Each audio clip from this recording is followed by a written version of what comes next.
E aí pessoal, tudo bem? Então com vocês de novo o professor Fernando e hoje nós vamos dar início ao volume 4 do nosso material didático. Essa é a aula 15, o capítulo 13, lá no seu material, página 2 a 11.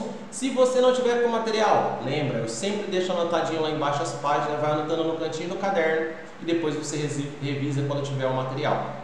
Nós vamos relembrar aqui rapidinho a questão da Revolução Industrial. A Revolução Industrial começa na Inglaterra, ela vai trazer a expansão da indústria e do comércio, ela vai ampliar a necessidade de mão de obra, porque vai ser ampliada a produção, vão surgir novas fábricas, com essas fábricas vão surgir a necessidade de mais casas para as pessoas, né? Então cada vez mais cortiços, cada vez mais moradias precárias, vão guardando bem isso.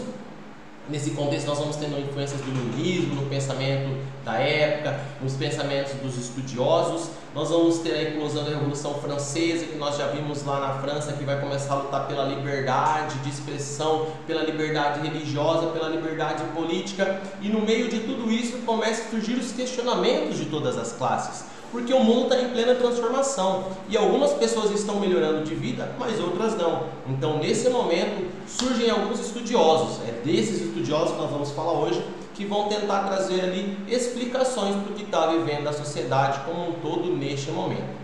Lembrando, sempre tem esses QR Codes, analisa com o seu celular aí que você vai ser direcionado para um videozinho falando sobre os cortiços. Esse é o mesmo QR Code da imagem passada, tá bom? E aí olha só, nós vamos ter ascensão e fortalecimento da classe burguesa. Essa classe burguesa vai começar a se tornar a classe dos patrões. Então eles vão ter o dinheiro, vão abrir as fábricas, vão ter a mão de obra. Porém, entretanto, todavia, esse lucro vai ficar retido na mão deles e começa a surgir junto com as fábricas a classe operária. Essa classe operária vai estar sendo explorada pelos patrões para gerar o lucro e com esse lucro eles terem cada vez mais dinheiro guardado. Como é que os patrões faziam isso? Controlando o tempo desses funcionários, levando eles para jornadas de até 16 horas trabalhando. Eles tinham salários cada vez mais baixos, porque era um trabalho simples, repetitivo, lembra lá do ritmo industrial? Então o que acontece? Aquela pessoa que começa a fazer muito questionamento, ela acaba sendo mandada embora e é fácil contratar outro para o lugar. Até porque naquele momento não haviam as leis trabalhistas que tem no mundo inteiro hoje. Estava longe de ser criada a Organização Internacional do Trabalho, né? Então os patrões podiam simplesmente substituir o funcionário que estava reclamando porque o salário estava muito pouco. Era dado prioridade inclusive para mulheres e crianças, como a gente viu. Isso vai causar dois movimentos que nós já estudamos, o cartismo e o ludismo. O ludismo que destruía as máquinas e o cartismo que fez cartas exigindo direitos ali para o parlamento inglês. Surge na Inglaterra e vai dar origem aos sindicatos. Esses sindicatos começam a ser alvo de estudo dos teóricos, como eu disse, e esses teóricos começam a fazer alguns debates sobre o tema. O primeiro debate que vai surgir vai organizar a teoria liberalista, né, o liberalismo. O liberalismo vai surgir ainda no final do século XVIII, ali no começo do XIX, e as propostas do liberalismo eram justamente de liberdade na economia, que o Estado, o governo não interferisse. Isso era a prática de rei. Então, como eles estão vendo regimes democráticos, a economia não tem que sofrer interferência do Estado. Um dos principais pensadores foi esse moço aí, o Adam Smith. O Adam Smith propôs que o mercado ele se autorregula através da lei da oferta e da procura. Então, quando alguém procura alguma coisa, vai acabar subindo o preço. Então, quando muitas pessoas procuram, por exemplo, o meu relógio aqui, se muita gente começa a procurar um relógio dessa marca, ele vai começar a faltar no mercado e, consequentemente, o preço dele vai subir, porque o relógio é muito bom e todo mundo está afim. Então, quanto mais esse relógio estiver disponível, mais baixo vai ser o preço dele. Então, conforme as pessoas procuram demais, começa a faltar no mercado, o preço sobe. Conforme começa as pessoas a pararem de procurar, o preço cai, porque daí ele começa a sobrar. É o que acontece com os eletrônicos hoje em dia, é o que acontece com basicamente todos os produtos. Então ele começa a dizer que essa seria a mão invisível, que autorregulava o mercado e não era necessário o governo interferir na economia. Outro pensador dessa época liberalista foi o Thomas Malthus. O Malthus falou que o governo tinha a obrigação de controlar a natividade da população. O governo deveria controlar a quantidade de pessoas que estavam vivas. Por quê? Ele dizia que a produção cresce em PA, progressão aritmética. Então, 1, 2, 4, 6, 8. Enquanto a população cresce em PG, aquela progressão geométrica. 2, 4, 8, 16, 32. Então a população cresce num ritmo muito mais acelerado. Então sempre vai existir fome, sempre vai existir dificuldades financeiras se o governo não controlar a quantidade de pessoas. Isso vai causando a fome. Então ele vai dizer que a única obrigação que o governo tem que ter é de controlar a quantidade de pessoas e deixar a economia se virar sozinha. Em contrapartida, nós vamos ter então o surgimento do socialismo. O socialismo ele vai surgir como uma contrapartida ao capitalismo, então ele vai acabar se opondo ao liberalismo. O socialismo ele vai tentar propor uma radicalização da sociedade, então mudanças drásticas na sociedade que gerassem justiça e igualdade. O socialismo ele vai defender também que o Estado ele tinha o papel de dividir as riquezas entre a população de forma justa e igualitária, sem beneficiar ninguém. É exatamente o que os burgueses estavam fazendo, então é exatamente uma proposta contrária ao capitalismo da época.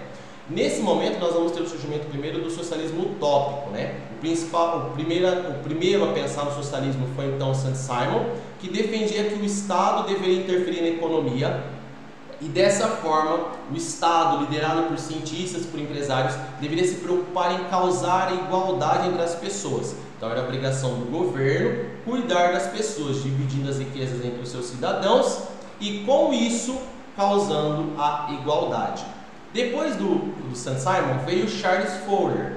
O Fourier ele pensou que o mundo deveria ser dividido em pequenas comunidades que ele chamou de falancérios, e dentro de cada falancério, que deve estar aparecendo a imagem para vocês, as pessoas iriam viver em comunidade sem existência de um salário, sem classe social, com normas, né, que iriam organizar a sociedade, e todas as pessoas iriam trabalhar naquilo que elas tivessem mais habilidade para suprir as necessidades do todo. Então todo mundo ia produzir junto e dividir igualmente.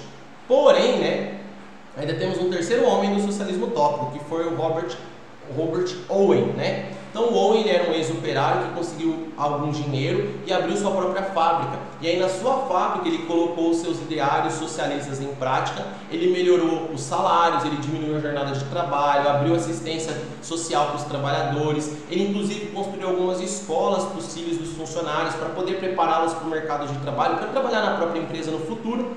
Porém, o Owen tentou levar essas ideias para outros lugares e não deu certo, e ele acabou desistindo, ele acabou achando que não ia dar certo.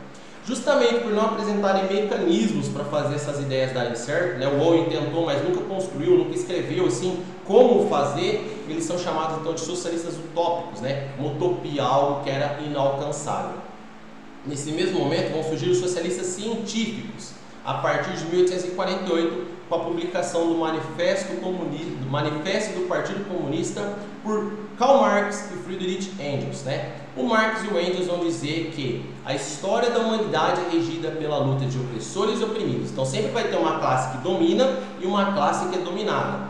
O dono e o escravo, o senhor feudal e o servo. E nesse momento que eles estão vivendo, o patrão e o operário, né? O burguês e o proletariado. Então eles começam a dizer que essa luta de classe sempre movimenta a sociedade e cada vez que a sociedade substitui essa luta por uma outra, a opressão continua. Então eles vão defender que para que isso possa deixar de existir, as pessoas deveriam criar consciência de classe, notar que os patrões estavam explorando os seus operários através de algo que eles chamam mais-valia. Então as pessoas vendiam a força de trabalho e dessa força de trabalho os patrões acabavam ganhando lucro, explorando seus funcionários por grandes jornadas de trabalho, né? E dessa grande jornada de trabalho, o funcionário produzia muito. E segundo a teoria do Marx e do Engels, em um dia de trabalho, o funcionário produzia o suficiente para pagar o seu salário. E os outros dias de trabalho eram lucro para o patrão. Então, nesse momento, eles começam a defender que, uma vez que as pessoas notassem que elas estavam sendo exploradas, tomassem consciência de qual classe elas pertenciam, a classe operária, elas iam notar que estavam sendo exploradas e iam iniciar uma revolução. E aí dessa revolução nasceria uma ditadura do proletariado, onde eles iriam derrubar os governos, o Estado seria controlado pelas corporações dos operários, então eles iriam regular a economia, dividir a produção igualmente entre todas as pessoas e pouco a pouco a desigualdade deixaria de existir. Aí toda a riqueza seria dividida entre todas as pessoas, gerando então o chamado comunismo, onde as pessoas viveriam em comunidades, gerando ali a riqueza e distribuindo igualmente entre todos. Nessa mesma época vai surgir também o anarquismo. O anarquismo ele também defendia a radicalização da sociedade, também defendia que acabasse a desigualdade, porém eles defendiam que toda e qualquer autoridade deixasse de existir, desde o patrão até o Estado, a igreja, a escola. Eles viam que as instituições eram todas opressoras. Mas, professor, se não tiver nenhuma instituição para organizar a sociedade, quem vai manter a sociedade unida e tranquila, sem brigas, sem conflitos, sem problemas? Então eles determinavam que o Estado servia para criar leis e oprimir a população, né? Eles diziam que era o Estado que gerava a maioria da manutenção das desigualdades. Se o Estado deixar de existir, eles propunham que, a partir desse momento, as pessoas iriam conseguir viver de forma igualitária, porque não ia ter ninguém oprimindo ninguém, e, consequentemente, eles iriam se organizar sozinhos. O primeiro homem a falar isso foi o Proudhon. Proudhon defendia que as pessoas deveriam viver em cooperativas, e essas cooperativas iriam surgir de uma mudança pacífica, quando as pessoas superassem o capitalismo, e essas cooperativas iriam, então, organizar a produção e dividir igualmente entre as pessoas. Nessa mesma época vai surgir o Bakunin. O Bakunin ele é mais até famoso do que o Proudhon, porque ele determinava que era necessária uma revolução parecida com o que era o socialismo, mas ao invés de passar por um Estado com uma ditadura do proletariado, onde os operários iriam governar ali, regendo, ditando as regras, a população deveria passar direto da revolução e acabar com a desigualdade e começar a dividir a produção igualmente entre todas as pessoas. Nesse mesmo momento, começa a surgir então o nacionalismo, que é uma outra vertente que defende que todas as pessoas que tivessem sido dominadas por reis absolutistas e que entendessem que elas tinham uma mesma história, uma mesma identidade cultural, mas não pertenciam àquele povo que os dominou, deveriam se proclamar independentes e formar um Estado nacional. Então as pessoas que se entendessem como semelhantes e compartilhassem a mesma cultura, idioma, religião, deveriam lutar pela sua liberdade e unir-se em um novo país. Isso vai ser muito forte na Alemanha e na Itália. Na Itália, inclusive, vai ser iniciado por esse moço que está aqui embaixo de mim, que é o Giuseppe Manzini. O Manzini vai ser uma das pessoas que vai defender que qualquer pessoa poderia participar. Então, diferente do que nós estamos vendo até agora, o pensamento nacionalista era para unir as pessoas dentro da ideia do Estado Nacional e não combater as desigualdades ou falar da livre concorrência do mercado. Por fim, a igreja, que sempre sofreu duras críticas, em muitos momentos ficou ali, os seus governantes da época ficaram neutros, deixando os estados regerem como quisessem, vai se pronunciar sobre o que está acontecendo. Então, diante de todos os desafios que a sociedade está vendo no século XIX, todas as críticas que a igreja sofreu ao longo dos séculos XV até o XVIII ali, a igreja se posiciona a partir de 1891 e o Papa Leão XIII vai promulgar uma encíclica. O que é uma encíclica? É uma carta de leis, de determinações, de orientações que a igreja tem para os seus fiéis.